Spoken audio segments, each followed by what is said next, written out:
Welcome to the Gut Bootcamp. This is the first ever Gut Bootcamp. I've never done a seminar before, so this is very exciting. I'm hoping to do many more. We do have a bit of a series kind of queued up, which is exciting. We don't have exact dates. We do have a few other boot camps that are queued up, and they are going to be autoimmune related, how the gut influences autoimmune, how it influences hormones, the role that it plays in perimenopause. But we don't have exact dates those yet. So I'm excited to, Taylor, I'm excited to see what you guys are interested in. I want to make sure that I'm kind of getting the gist from you guys in terms of maybe what you're experiencing and how the gut is playing a role in your life right now. I'm sure that a lot of you are experiencing some symptoms. That's why you're here. You've probably been on ChatGPT. You've probably been researching some things and just trying to kind of connect the dots. So we're here to do that today. Today's going to be a 10,000 foot view. It's going to be the fundamentals of the gut. So there is a really deep rabbit hole that we can go down, but we're just going to cover the basics today. And as we continue this series, we'll start to kind of pick some layers apart more and more and really dive a lot deeper into this. So with that said, let's go ahead and get started. About us. So this is Calm Body Collective. I am the founder of Calm Body Collective. My name is Cheyenne Armbruster, and I am a licensed functional nutrition practitioner. So essentially I started, just to kind of give you a rundown if you're new here, I started in the macro world with strictly basically weight loss. I did all the usual things, reverse diet, helped women lose weight, et cetera, et cetera. I even started in little like group fitness classes. Then I moved completely online to essentially the telehealth world. And I kind of experienced this issue where about 80% of the women on my roster were doing very well, and the typical weight loss journey worked really well for them. And I would do a reverse diet on them. We'd change some lifestyle, some food habits, workout habits, things like that. And they were really happy. They would lose the weight and they would feel great. And then I kind of ran into this issue where about 15 to 20% of the women were just stuck. And under my guidance, they were doing everything that they were supposed to do, all the right things, and they were still just not seeing any results. Not any results, but they just, nothing that was like really significant. They felt a little bit better. They were, losing inflammation, and that's great. And their lifestyle had changed and their habits had changed, but we were still just kind of like hitting resistance with either really losing pounds or something hormonally was going on. And at the time, I didn't have the education nor the resources to really understand what we were up against, whether that be a metabolic issue, hormonal issue, birth control, many different reasons. So that's kind of what sparked the change. And I moved into the functional nutrition and medicine space. And here we are as a complete rebrand with Calm Body Collective.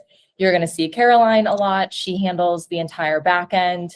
She's the one who makes sure like nothing breaks, and if it does break, she fixes it. So she's extremely important. Annalise, if you have reached out at any point in time for a call just to see if you're a good fit in the program, you probably talk to Annalise. She is our enrollment specialist, and she's also been through the program herself. She's a mom. She lost a good amount of weight. We're in a hormone journey, all the things. So and then we've got Nikki, who is our head coach, and she really helps execute a lot of the protocols. There she is. A lot of the protocols that I put in place. So that's a little bit about the team.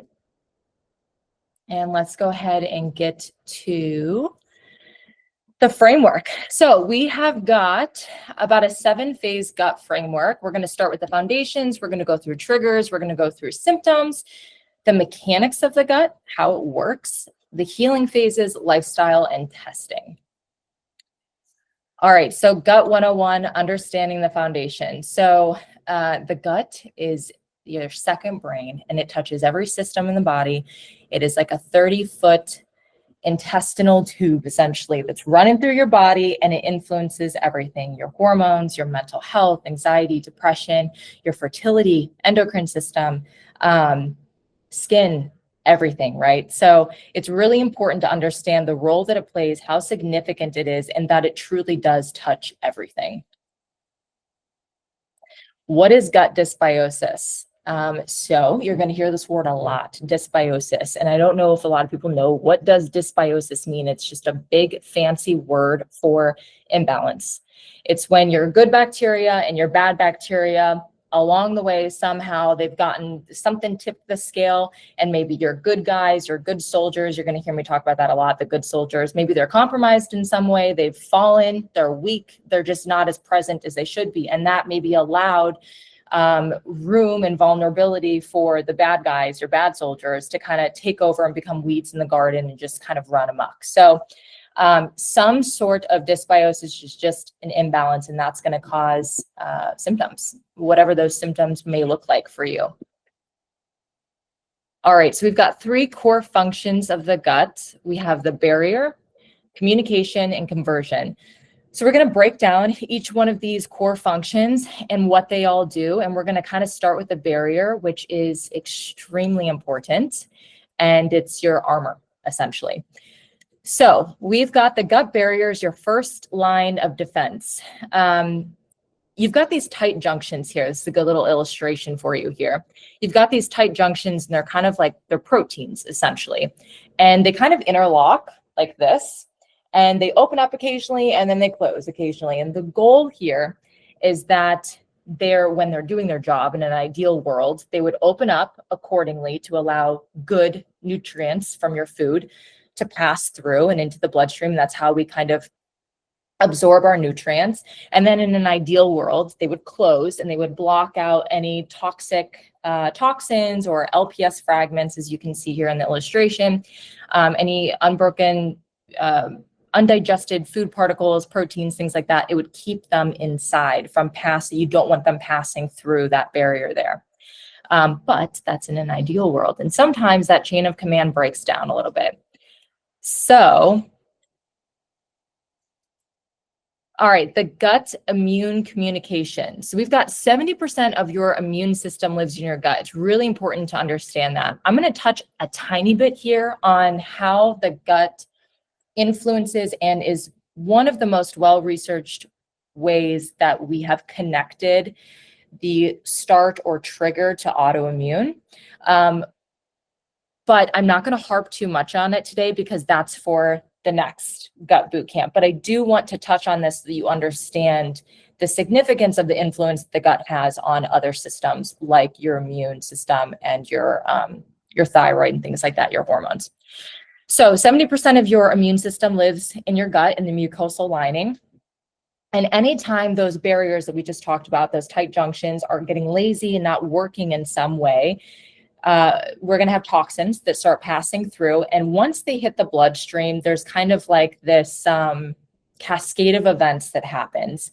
And essentially, we have immune cells that are kind of running around in the bloodstream, just kind of there. And as soon as those particles like LPS fragments or toxins, they pass through the barrier and they end up in the bloodstream, those immune cells are going to meet one of those toxins, and there's going to be a little bit of like a mini explosion, we'll call it. And this is kind of inflammation, right?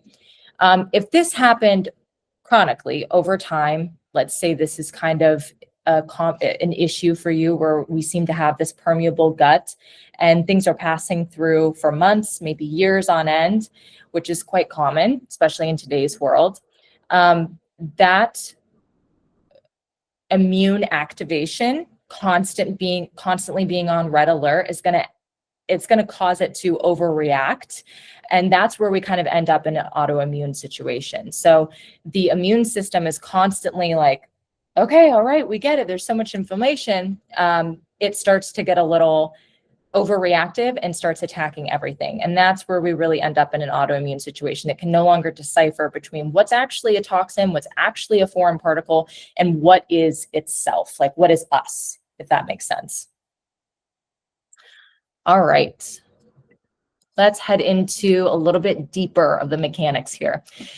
So leaky gut, again, we're going to kind of just walk through this in a more in-depth way.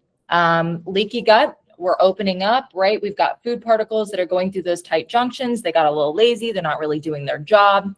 LPS fragments, they pass through. They end up in the bloodstream. We have the immune cell that are meeting the toxins, the LPS fragments, right? And there is a receptor on one of those immune cells. It's called a TLR4, toll-like receptor 4. And when one of those receptors meets an LPS fragment, we create cytokines. Cytokines is like a chemical messenger that sends text messages to the brain. And it's saying, hey, look over here, we have an issue. Like, it's recruit more immune cells. Everyone come over here, pay attention. It's basically an alarm bell, pretty much. And that inflammation over time, unmanaged and without intervention, is what's going to lead to autoimmune of some sort. It's one of the most well-researched ways to get to autoimmune. This is a really cool video. This is not an actual video of tight junctions, but it is a very, very accurate video of what this kind of looks like. So I want you to kind of see this again. So you can see something is like penetrating the lining here. You see that there's these particles that are coming through, they pass through the lining. You see those immune cells, they make contact with it, and then you see this mini little explosion. Let's just imagine that explosion is inflammation. And you see that again. Particles, they pass through. So imagine this is what's happening in your gut. You have a little bit of dysbiosis, some sort of imbalance. And then that chain of command, that barrier right there, it's getting a little bit lazy. And that is kind of where the inflammation starts. So I really like this video because I think it gives you a very good visual of what is happening. Does anybody know, I'm going to ask real quick in the chat, does anybody know what the trendy name for this is called? Like, it's all over Instagram. So once we say it, you're going to be like, oh, I know what that is.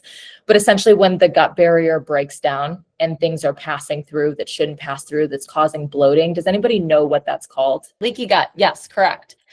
Leaky gut is probably the most common term that you guys are going to hear. Another word for it would be gut permeability, but leaky gut is probably the most trendy of the terms. So that is called leaky gut. So if you've ever heard that, which I'm sure you have at this point, that's the mechanics of leaky gut. Vagus nerve. So now we're going to talk about the communication between the gut and the brain. So we've got the vagus nerve. We've got 12 major nerves that originate from the brain instead of the spinal cord. One of them is the vagus nerve. And it gets the most press because it's most expansive out of all of them. But it takes part in 70 to 80% of your body's parasympathetic output. So your nervous system output, calming you down sort of thing. So it plays a really, really pivotal role, and it's the main highway system and communication system between the brain to the gut and the gut to the brain. So that's why it gets so much press and it gets talked about so much, and you're going to hear it be talked about in the same sentence with things like cortisol and so on. All right, so let's dive a little bit deeper into this brain-gut connection. So high cortisol, we all know, you've all heard high cortisol. And we're women, and a lot of you are moms, so I'm sure you're like, oh my God, yes, I'm feeling this every day. I want to talk a little bit, and this is going to be a common theme in this conversation, is like how stress really impacts the gut. So when we have high cortisol, for whatever reason, and we'll talk about the triggers for high cortisol, but let's just say you have high cortisol for some reason, and let's say it goes unmanaged for quite some time.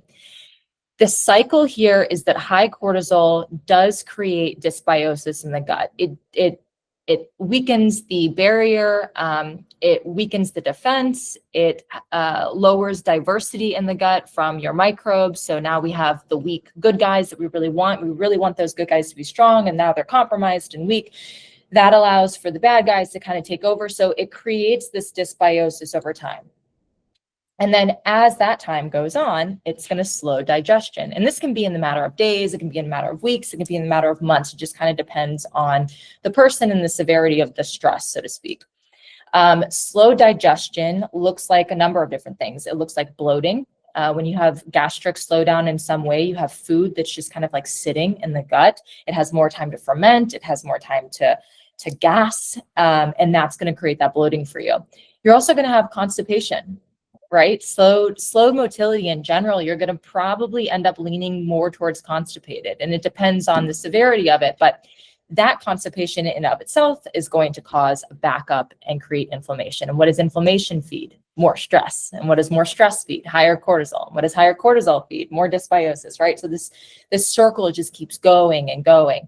So that is a really strong negative feedback loop that we would want to break. And it really does begin with stress, which of course is from and translated through the vagus nerve.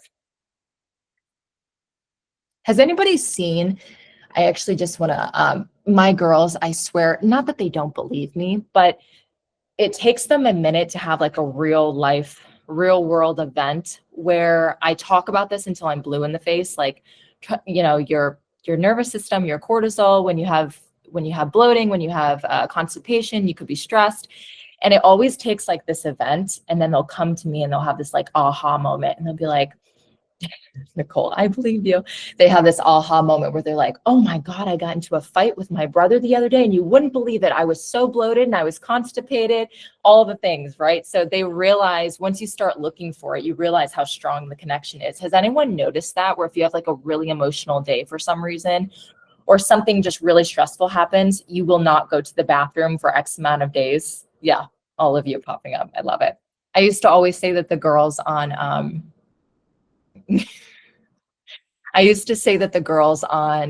Selling Sunset are all constipated. They have so much drama in their life. There's no way they're not. That should be like a study for sure. Hopefully you guys watch that show and you know what I'm talking about.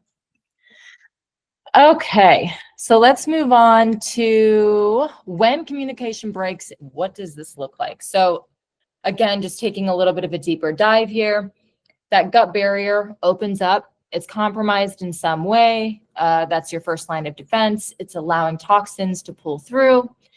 They slip past the gatekeeper. They end up in the bloodstream somehow. The immune cell meets that toxin. It hits the receptor on the toxin, that TLR4, toll-like receptor 4. This mini little explosion happens. We'll call that little explosion the cytokines, which is the messenger system. Like, hey, everybody, look over here. There's an issue over here. And it recruits more immune cells, which creates that inflammation. The area inflames, things like that. That inflammation starts to spread throughout the body. It hits the brain. And then we end up with symptoms. Whatever those symptoms look like for you, it's different for everybody. That could be acne, that could be fatigue, it could be brain fog, it could be anxiety, it could be, depression, so many different things. All right. So gut-brain connection from a detox perspective. I actually really, really enjoy this one because it's something that I think is very, very, very overlooked. So it's really important to understand, we were just talking about that constipation a second ago, and here's a real world, very common example of how GI dysfunction and a backup of some sort is going to influence your hormones. So when we go to the bathroom, we are exiting hormones, live hormones, estrogen, thyroid hormones, etc. If we're not going to the bathroom appropriately, at least one healthy bowel movement a day, we're going to end up with a backup of some sort. Your body doesn't really decipher between what's like packaged up and in a garbage bag and is meant to be out the door and what's not. It just looks at anything that's in the system that's a hormone as a live wire. And so it's going to attach itself to identify that there's an estrogen here or a thyroid hormone that isn't being exited properly. And it's going to say, well, just recirculate it. So then you end up with more estrogen, for example, in your system than you should. And what happens is you have estrogen dominant like symptoms and you're like, gosh, I feel so fatigued. I have, brain fog, weight loss resistance, acne, maybe a number of different things. It could be different for everybody. You think it's hormone related because those symptoms seem hormone related. You go and get blood work done. Everything turns out normal. Well, you are producing a normal amount of hormones, let's say. That's true. And so the test isn't wrong, but you still feel off and you're wondering why. And this is why I love the gut. Everything comes back to the gut. If you are constipated and you're backed up and you're not detoxing those hormones out appropriately, your body's just recycling them. So it's not really a thyroid issue and it's not really a hormonal issue. It's a gut issue. And so this is how those gut issues can represent as hormonal issues if it's not looked at through the right lens, and if you're not really following the breadcrumb trail, if that makes sense. All right.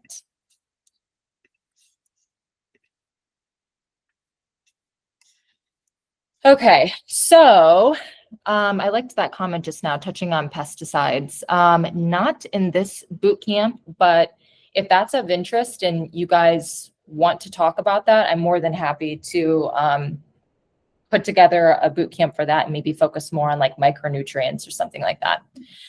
All right, so the recap of the foundational healing. So it's important to just understand, right? Recap here, gut touches everything, touches your hormones, touches your immune system, touches your brain, and touches your skin. Super important to understand how it influences every system in the body. Common gut triggers. So we've got a bunch here. These are the most common though. Alcohol, low fiber diets, mold exposure, chronic undereating. I love this one. I'm going to talk about chronic undereating until I'm blue in the face because women are the biggest culprits of this.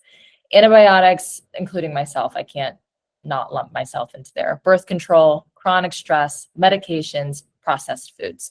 A few of the most overlooked would be chronic undereating, alcohol, birth control, and stress. I think everyone's got a pretty good grip on the rest of them. All right, so how stress disrupts GI ecosystem. We talked a little bit about, obviously, it kind of like opening up the tight junctions, and it kind of, stress causes the barrier to be weakened in some way. But what are the internal mechanics of it? So cortisol reduces mucus secretion. So that gut lining that we were talking about, that sac that holds everything in, it's really important to understand that is, by the way, it's one cell thick, one cell. And one cell, just to give you like a visual here, one cell is about the thickness of a strand of hair, one strand of hair, one.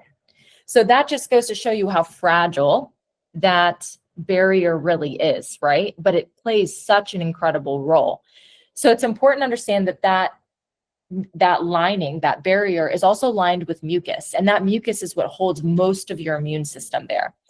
So stress really disrupts the mucus lining and the bacteria that are constantly secreting the mucus that belongs to that lining. So that's really important to understand. It decreases secretory IgA, big word for good soldiers. Secretory IgA is your gut's immune system. So it's really kind of compromising the integrity of the good soldiers, and that's going to lead to dysbiosis over time. Weakens first line of defense. Blood flow is shunted away from the digestion system. So when your body is under stress for whatever reason, and by the way, your body doesn't really decipher, it doesn't know the difference between what we consider true stress, like I'm running from a bear and I don't know when my meal is coming, and your child just like screaming bloody murder in the back, but you're going to be home in 15 minutes. Like either way, you're having an adrenaline spike, right? So your body doesn't know the difference. It just knows stress, period. That's it. That's all. That's how it sees it. So it's, when it looks at stress, it says, I'm going to prioritize survival. I'm not going to prioritize digestion. And so it's going to take blood and it's going to start dispersing it to your extremities and to other areas in the body other than your digestive system.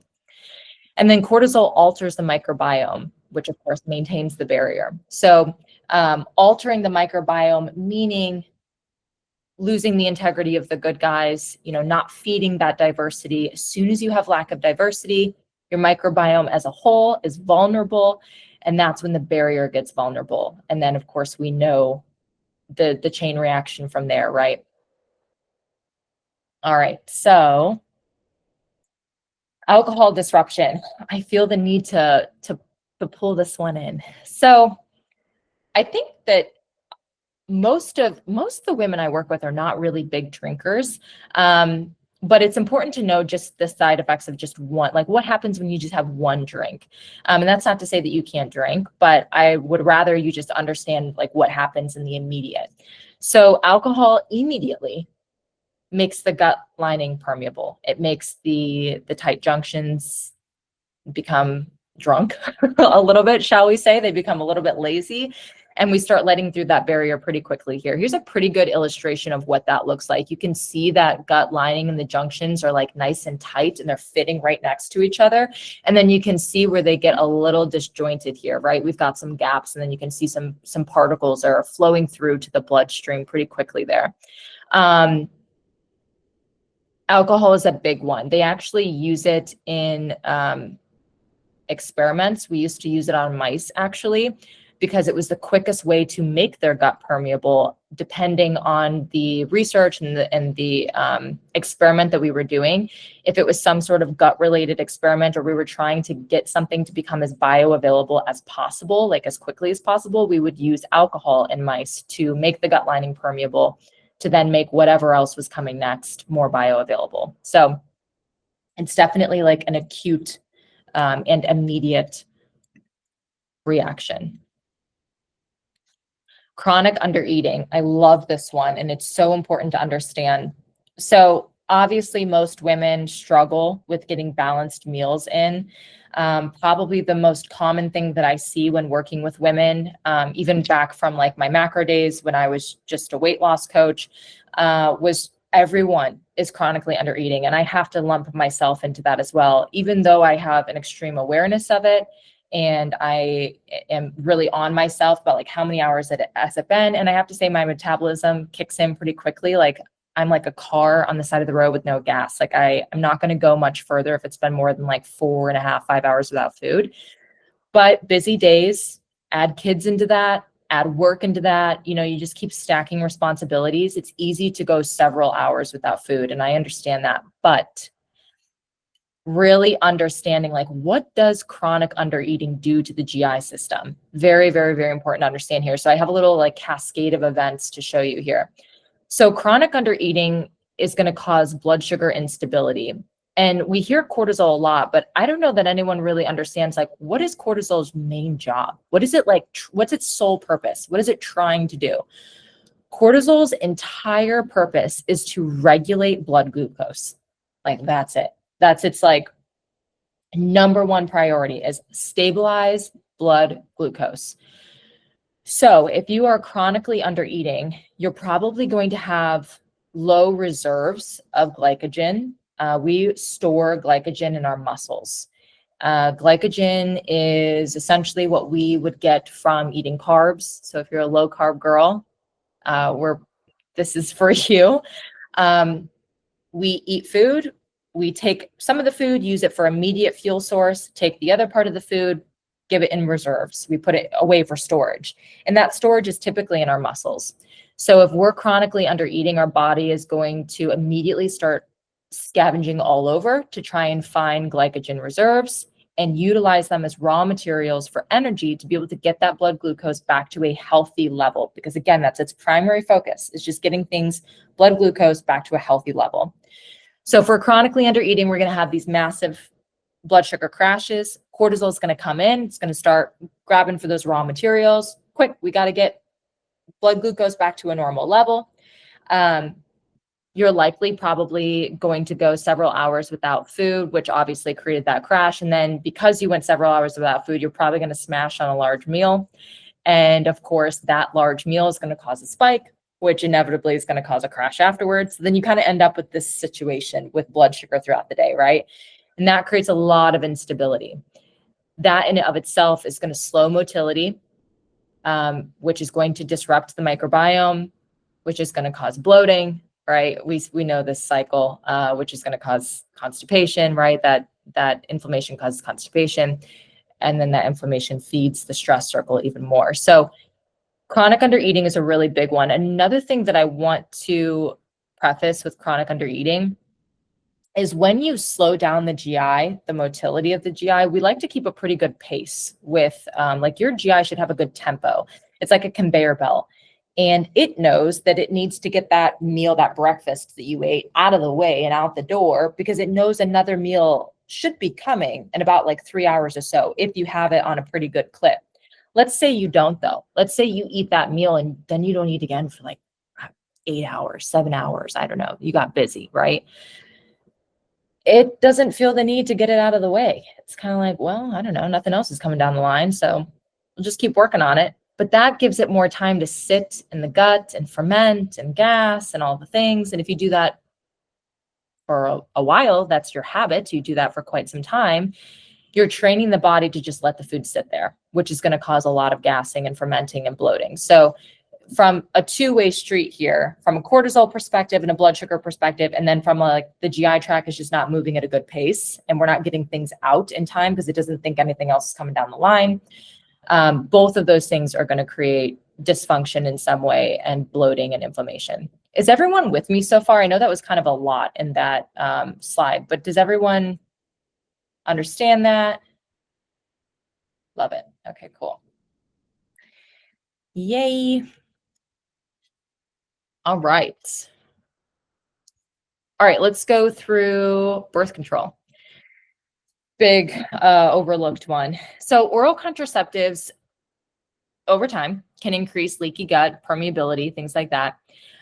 They're very much associated with higher risk of yeast overgrowth, SIBO, which I'm sure you guys have heard, that's a tricky one, and just microbiome shifts in general towards more inflammatory species. So we have our good bacteria and then we have more inflammatory bacteria. It doesn't mean we don't want them. It just means that we can shift towards them taking a little bit of a stronger stance in the terrain than what we would want. And then it reduces microbial diversity. So we really want diversity. Diversity equals strong immune system, strong resilience. And so it over time can definitely weaken the diversity. And I see this quite often. And you have to remember, when we're on birth control, most women are on it for like 10 years, 15 years, sometimes 2 decades. So does just the pill form do this? No, not necessarily. There's a bunch of contraceptives out there. The pill form is the most researched for this, but anything that controls your hormones in some way is going to, I know there are some that don't necessarily control your hormones. So those wouldn't have as much of an effect, but anything that controls your hormones and the oral pill is going to have that effect. All right, let's go through symptom mapping. So we've got bloating, which is obviously leading to altered motility, fatigue, which is often correlated with nutrient malabsorption, acne, which is often correlated with liver, gut detox imbalance, things like that. And then anxiety, which is often associated with vagus nerve, gut-brain axis disruption, etc. All right, when the gut speaks, the body responds. What do these symptoms look like? How do they show up? So gut dysfunction, inflammation, that typically shows up as, leaky gut, immune activation, bloat, acid reflux, hormone disruption. What does that look like? Typically mood changes, weight gain, acne, fatigue, libido. I'm just naming a few of the most common, but it can show up in a number of different ways. Nervous system dysregulation. How does that show up typically when the gut plays a role? Anxiety, depression, brain fog. So there's a number of symptoms that can show up 1,000 different ways. It just depends on the person. Phases of healing. So these are the phases that I like to take. This is the approach that I take in Calm Body Collective. Many of the girls that are in this chat right now are current clients. So they're either in one of these phases or have gone through all of the phases at this point and are on their way to a maintenance phase. But we essentially like to go in and just start remove triggers. So I like to set the foundation. We'll go through blood sugar regulation, which they know I harp on. I just want to make sure you have stable blood sugar. We are eating appropriately, balanced meals. We're not avoiding carbs. We have proper protein intake. We have a good amount of diversity, things like that. Are we working out and taking a soul cycle class 5 times a week? Because that's going to, skyrocket cortisol. So I like to look at a bunch of different areas from every angle and just see what are the triggers, what could be kind of flaring things up, and let's just get those out the door right away, make our life easier, right? Try and tamp down that inflammation. And then we kind of go through a digestive support. What does that look like for you? It just depends on the person. That's either eradicating things or that's either replacing, like trying to build things up. It just depends on the person and what that terrain looks like. Beneficial bacteria, replacing them, right? So a lot of times we look at this as simple as a probiotic. that's a conversation for a different day, but it's not that simple. You know, probiotic is not essentially reseeding an empty garden. They are temporary house guests. And so we want to, how do we actually feed the existing bacteria? Like, how do we actually get it to replicate? That's our goal with this, right? And that takes a little bit more time, and it's normally through food. It's normally not in a pill form. So that's going to be very diet related. And then we get into rebalance, lifestyle, long-term maintenance. What does this look like? You know, how do we make sure that this doesn't happen again? And that is honestly phase rebuilding and rebalancing. Those are the two phases most people mess up. Those are typically people go through a protocol and they're like, okay, I feel better. Symptoms are gone. I feel good. But at that point, your gut is vulnerable and they don't do any of the rebuilding. So it's really easy for things to relapse and go back to the way they were. So it's important to understand that even if you're not symptomatic anymore, there's still a couple other phases that we need to go through to make sure that this doesn't happen again. So those are the phases that we like to go through. Why phased healing works. So I like to give the example of you got a bucket, there's a hole in the bucket, water's like spewing out of this hole and it's going all over the floor. You could try and get a towel and clean up all of the water around the bucket, right? That's the inflammation. Or you could just plug the hole. So that's what I'm always telling the girls, like, well, where's the hole? We haven't found the hole yet. Once we plug the hole, we've stopped the inflammation. Okay. Now we can get to working on the digestion. Now we can get to the mechanics of everything. Now we can get to the microbiome, actually shifting the terrain of the microbiome. Then that will influence your metabolism or your thyroid, your hormones, et cetera, et cetera. So chronological order does matter. We want to make sure that we are plugging the hole first. That'll make our job a lot easier when we're trying to get to the next steps. All right, foundational nutrition for gut healing. So we're going to talk a little bit on this, and I would like to dive deeper into this at a later point in terms of micronutrients and what this looks like, the ins and outs of micronutrients, what each one of these food categories, like what do they feed? But we're just going to kind of go through high level today. So we've got protein and fiber at meals, polyphenols, colorful plants, fermented foods like kimchi and ginger and things that are pickled. I've recently gotten into those and I really love them. Healthy fats, fishes, things like that. We want some omegas in there. And then of course, blood sugar balance, eating a full meal, not a snack, a full meal every 3 to 4 hours. That is the key. All right. Gut diversity. All right, so we've got, I kind of mentioned this earlier, but your gut diversity is everything. It basically equals your immune resilience, essentially. Everyone kind of gets into a little bit of a, I know I do, we kind of grab for the same thing. It's the same produce all the time. It's just easy. We got that recipe in our head. We know what like 3 vegetables we typically pull for. If you try and bring in some more variety, you're going to be in a much better situation. So I always try and encourage my girls, let's make it a goal this week. Let's start to pull for this. Let's try and get this. What about eggplant? Have you ever cooked with eggplant? What about beets? Have you ever cooked with beets? Like trying to get some things that are a little bit different in your diet. It's not really about volume. It's just about variety. So we don't need to do this in excess. We just need to get a little bit more comfortable with shifting towards some different things and bringing those into our daily intake. We've got trillions of microbes in there. We want to feed each of them. They all eat something different. So we've got vegetables, fruits, herbs and spices, nuts and seeds, legumes, whole grains, coffee, tea, cacao, etc. We really want to shoot for 30 different plant species per week. I know it sounds insane. Sounds like, oh my God, another thing I have to remember to do. How on earth am I going to do that? Well, I like to start with these basic strategies that I have all my girls do. I do them. It's very, very easy. So polyphenols, for example, this is going to feed your Akkermansia bacteria, which we talked about Akkermansia a little bit. We'll talk about it a little bit more here in a second with our case study. But Akkermansia plays a massive role in the mucosal lining. So it's like one of your keystone, good guy, good soldier bacteria that plays a big role in your barrier. So you want him to be healthy. and he loves polyphenols. Polyphenols are berries, blackberries, raspberries, blueberries, olive oil, cacao, green tea, herbs, red cabbage. Little hint, anything that's like purple in the produce. So eggplants, beets, plums, blueberries, blackberries. What else am I missing? Purple sweet potatoes, things like that. So that's an easy way to remember that. If you can kind of start to bring those into your dark chocolate. Yes, correct, Caroline. Yep. Of course you would say chocolate.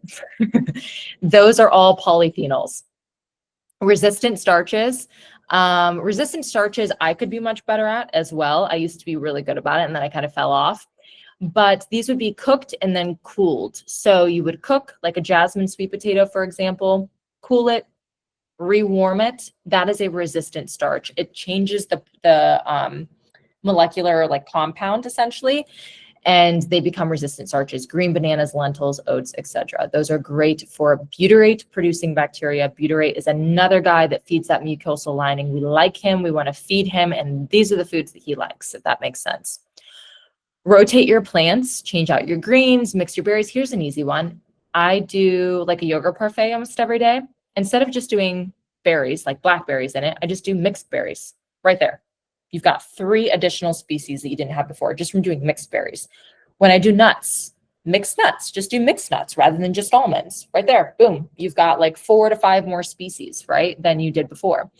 And then another one that I always tell my girls to do is I'm quite bougie and I love a good garnish on a dish because I like the way it looks, but also it is another way of getting another species in.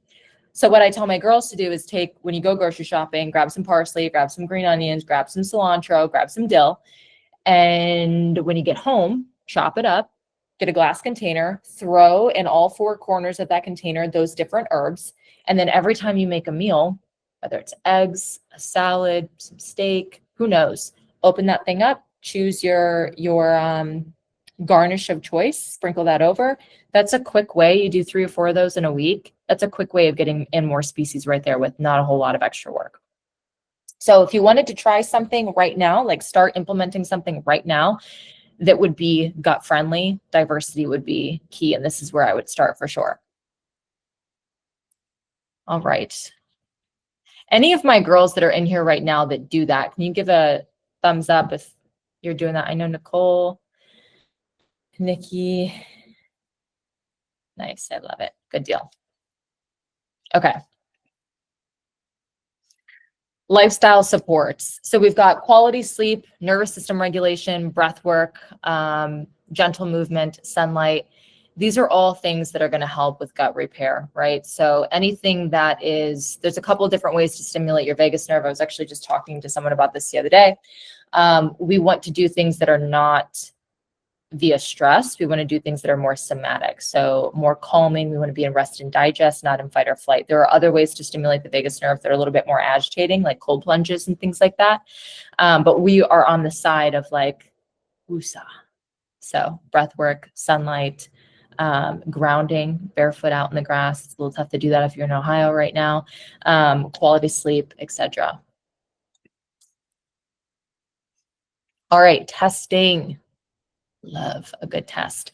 So we do testing here in Calm Body Collective. We do it quite often. If we have someone where we're like, okay, we've done the basics, we've laid the fundamentals, and we know we need to we got to get the big guns in, we're going to go for testing. So we do GI maps here. They're a stool test. And we're going to see quite a bit of data on them. And typically this is kind of what it looks like. GI map, we're going to see pathogens, commensal bacteria. Commensal means good guys, your keystone, good bacteria. We want them. We like them. We want to feed them. That's what we were just talking about with diversity in food. Your IgA, it's called secretory IgA, and that is a section on the test that we will see, and it essentially is looking at a scale, a sliding scale of your immune strength. So whether you're burnt out and there's no longer a defense there, or maybe it's overactive and it's fighting way too hard, and we know that eventually it will burn out. We want to catch it before it does. Your calprotectin, which is your inflammation marker, that's a big one. I typically like to look at that. I mean, we always look at that, but I'll specifically look at that for like any autoimmune, things like that. And then your beta-glucuronidase, which is your hormone detox, which is what we talked about before, right? So estrogen dominance, things like that. If we're somehow not clearing estrogen, we'll want to make sure to take care of that. And we can see that on this test, along with fungi, yeast, candida, viruses, worms, parasites, et cetera, et cetera. So it's a very in-depth, comprehensive test. So now we're going to go through our case study. So Gabriella used to be a client of ours. She came back to us, and recently we put her, Nikki is actually her coach, and we put her through a protocol that I put together for her. And she was experiencing some pretty extreme bloating. She was, quite frankly, she looked like she was 4 to 5 months pregnant at the end of every evening before bed. And she was, obviously in some discomfort and some pain and, clothes not fitting, things like that. So, pretty big quality of life issue. And so we ran a GI map on her, and this is what we found. We found mild H. pylori. So that wasn't a huge concern for me. It was still kind of like subclinical. But if you can see here, we had very low on the left-hand side, that page that's on the left-hand side. There's a really big funky word towards the bottom. Hi, Gabby. That is Akkermansia. Akkermansia is the bacteria we were just talking about that helps with the defense and the mucosal lining. It's like our first line of defense. We really like that guy. Hers was all the way to the left. It was like non-detected. It wasn't anywhere on the scale. So obviously that gave us a pretty good indicator that like, okay, first line of defense is not great. Escherichia is also very low. Bacteroides, Firmicutes, again, those are our good guys. We like them, and they were weak and not really present. So we wanted to take care of that for sure. Here we are with any her overgrowth. So we had Enterococcus, which is quite high, staph, strep. Anytime I see staph, typically you can see some staph and H. pylori. Those two things are quite common with acne. And then we had Enterobacter, which was also quite high. So she had quite a few things that were high. It made a lot of sense for her. It made a lot of sense for her bloating at the end of the night. And so we started her on a gut protocol, and she did very, very well in the very beginning. And she's still doing incredible. And we are moving into a rebuilding phase for her, which is going to take some time. Remember, that's the phase I kind of told you most people skip over. So she's not really symptomatic anymore, but now we have the work of like, how do we rebuild, right? How do we make sure that this doesn't happen again? So she was very happy the other day. I'm using Gabby because she's our most recent gut turnaround. I feel like, Nicole, we're going to have you at some point because you've had a massive gut turnaround. Heck, Kristen, you're in here. Kristen, you've had a huge gut turnaround. It's been a while since I've worked with you. Nikki, you had a big one too. There's a bunch of people in here.